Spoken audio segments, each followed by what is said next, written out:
নমস্কার দর্শক বন্ধুরা, আজ আমি নিরামিষ স্বাস্থ্যকর একটি সবজির রেসিপি আপনাদের সঙ্গে শেয়ার করছি। দেখুন দেখতে কতটা সুন্দর হয়েছে নিরামিষ সবজির তরকারি, খেতেও কিন্তু অসাধারণ হয়েছে। কড়াইতে প্রথমে দিয়ে দিয়েছি পরিমাণ মতো সর্ষের তেল। আমি দিয়ে দিচ্ছি শুকনো লঙ্কা দুটো ও দুটো তেজপাতা, 1 চামচ মতো কালো জিরে ফোড়ন। অ্যাড করছি জলে ভেজানো সোয়াবিনকে 10 মিনিট জলে ভিজিয়ে ভালো করে নিংড়ে নিয়ে আমি কড়াইতে হালকা করে প্রথমে ভেজে নিচ্ছি। সোয়াবিন স্বাস্থ্যের পক্ষে খুবই ভালো। আপনারা এইভাবে প্রথমে সোয়াবিনকে হালকা করে ভেজে নেবেন। এরপর আমি অ্যাড করে দেব আলু। আমি অ্যাড করে দিচ্ছি আলুকে হালকা করে সোয়াবিনের সঙ্গে নাড়াচাড়া করে ভাজা করে নেব। আলু হালকা ভাজা হয়ে যাওয়ার পর অ্যাড করে দেব পটলকেও হালকা করে আমি নাড়াচাড়া করে নেব। এইভাবে হালকা করে সবজিকে ভেজে যদি তরকারি তৈরি করা হয় খেতে খুবই ভালো হয়। পটল আলু সয়াবিন হালকা করে ভাজা হয়ে গেলে তারপর আমি অ্যাড করে দিচ্ছি কেটে রাখা ঝিঙেকেও কয়েক সেকেন্ড নাড়াচাড়া করে নেব। এই পর্যায়ে আমি লবণ অ্যাড করিনি। সমস্ত কিছু প্রথমে হালকা করে ভাজা করে নেওয়ার পর অ্যাড করে দেব পরিমাণ মতো লবণ ও হলুদ।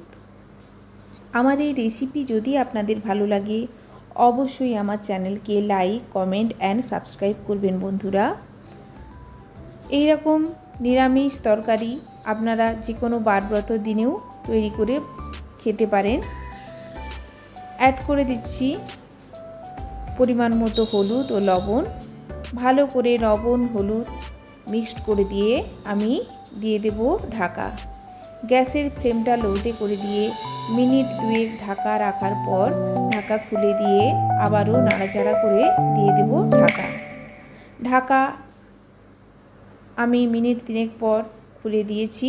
অ্যাড করে দিচ্ছি আদা বাটা ও টমেটো।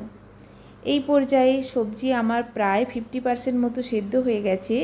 সবজি 50% সেদ্ধ হয়ে যাওয়ার পর আমি টমেটো অ্যাড করছি।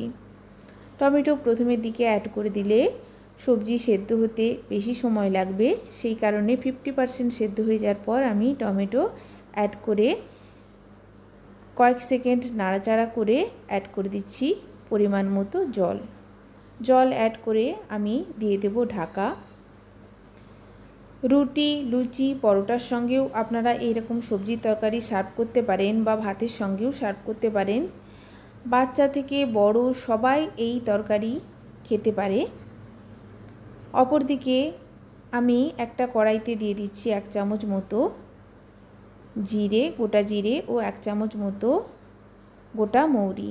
হালকা করে জিরে ও গোটা মৌরিকে আমি ড্রাই রোস্ট করে হামানদিস্তাতে গুঁড়ো করে নেব। দেখুন হালকা করে ড্রাই রোস্ট হয়ে গেছে আমার। আমি মশলা গুঁড়ো করে নিয়েছি। অপরদিকে ততক্ষণে আমার তরকারি সম্পূর্ণরূপে সেদ্ধ হয়ে গেছে। আমি মিনিট 3 আরও সময় জল দেওয়ার পর ঢাকা দিয়ে রেখেছিলাম। অ্যাড করে দিচ্ছি ভাজা মশলা। এই ভাজা মশলার ফ্লেভারটা কিন্তু খুবই ভালো লাগে, গন্ধও খুব সুন্দর ওঠে। দেখুন আলু সেদ্ধ হয়ে গেছে। আমার তরকারি রেডি সার্ভ করার জন্য। ধন্যবাদ।